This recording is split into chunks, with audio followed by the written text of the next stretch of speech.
When comparing the factual competence between these two interviews, it is of course understandable that Robert Habeck did not want to have a conversation at all with Alice Weidel. So the fact that this duel between Habeck and Weidel did not take place because Habeck refused is understandable when you see these two conversations, because you can of course see that Weidel is clearly better here.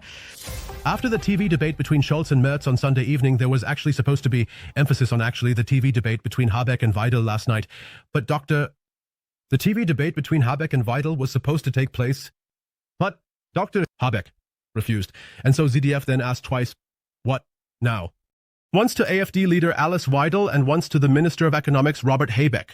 And Alice Weidel made a very strong impression. I also did it yesterday. It was exciting to follow. She was friendly, well prepared. She was factually accurate. That's how she presented herself. Weidel with Bettina Schausten and Ol Gelenek. And Alice Weidel commented, for example, on the topic of coalition with the union. And now let's please listen to that. Are you aiming to be the largest opposition party, or are you aiming to be a junior partner in a coalition with the CDU and Friedrich Merz? Our hand is extended. That's due to the union. So in my view, we haven't set up any undemocratic barriers that would exclude millions of voters from the start. That has been done by the union. But it's also disadvantageous for the union itself because they are cementing themselves in coalitions with the left. Let's take a look at the Eastern German states, for example, in Thuringia. They're having entered into agreements with BSW and all the leftist parties there. So you believe that Friedrich Merz will maintain the firewall, unlike the Chancellor? I believe that Friedrich Merz won't back down from that, and that's to the detriment of our country because it will make any political turnaround impossible. So the traffic light coalition has imploded. People mostly want sensible politics. They want to limit immigration. They want secure borders. They want reasonable taxes. And above all, they want to lower energy prices. Those are just the main points that the population wants. But Friedrich Merz can't implement that in the current situation with the Green-Red coalition. And unfortunately, he doesn't tell his voters that he can only do that with the Alternative for Germany. And, oh, my hand is extended. You can enter into negotiations, of course. That's why the offer to the union is to come together and make politics. As junior partner. With one, yes, also gladly as a junior partner, of course.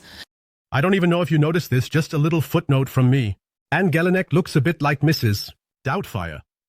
But that's just a side note, it's not really important, and it has nothing to do with the political discussion here at all. At this point, yes, I think the decision. I have to say, I think they did a good job. They had Habeck in an interview before, and it was quite critical. They pressured him so much that he became quite compliant. It was good. Not only that, it was also now. Yes, so do you mean Merz's plan or what? He really got worked up considering his usual demeanor because he was asked such critical questions. And to be honest, that was a very fair interview. So it was really enjoyable to watch. The men at this point, let's talk about ZDF. Both of them, the two interviews were indeed back-to-back, and I have to say, well, we don't want to just keep criticizing ZDF here, but we can also acknowledge when they do something well. And I have to say, in both interviews, just now it was surprising. On one hand, also the critical follow-up questions, although, let's say, a bit softer than one could have done. But they didn't give Robert Habeck a feel-good interview like we're usually used to in public broadcasters. And that was, for me, the clearly more surprising part. They let Alice Weidel speak calmly. So especially this calm, really factual approach. Questions. They let her finish speaking. They asked factual questions. She was able to respond factually. And in direct comparison, back-to-back, I just have to say the verdict is that Alice Weidel really house high, had the advantage. So when you compare the factual competence between these two interviews, you can understand that Robert Habeck didn't want to have a conversation at all with Alice Weidel. So the fact that this duel between Habeck and Weidel didn't happen because Habeck refused makes sense when you see these two conversations, because you can clearly see Weidel is here. It's clearly better here. And she obviously focuses on the content. We were just talking about the coalition question, about what the CDU can actually achieve. She has, of course, listed the entire issue here within just a few minutes that the CDU is promising things that they can't implement in any form with red and green or with red-green. Just briefly, the crucial sentence from her was, but he doesn't tell that to his voters. Yes, well, that's what the AfD tells them. And that's actually clear to everyone. So to be precise, I think this isn't really a secret. The question of implementation then becomes with whom? That is indeed the question that has been shaping this election campaign in some way all along. And that the CDU, when they say we rule out extreme left, we rule out the AfD. Yes, sorry, I don't need to be a political expert to say, okay, who else do we have in the Bundestag for the coalition?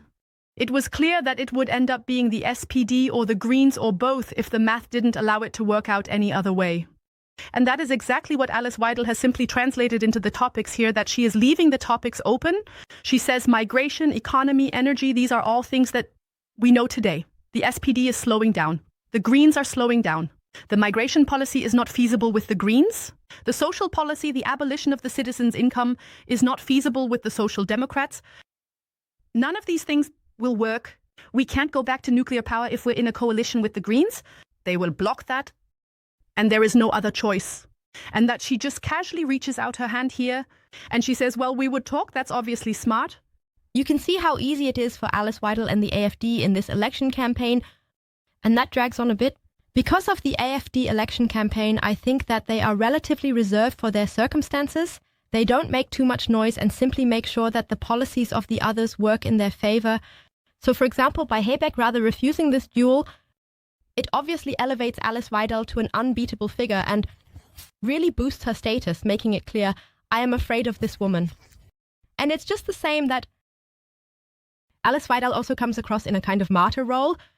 Regarding the CDU, when it came to these migration proposals in the Bundestag, the CDU even went so far as to write in how stupid the AfD actually is and tried to prevent the AfD from voting.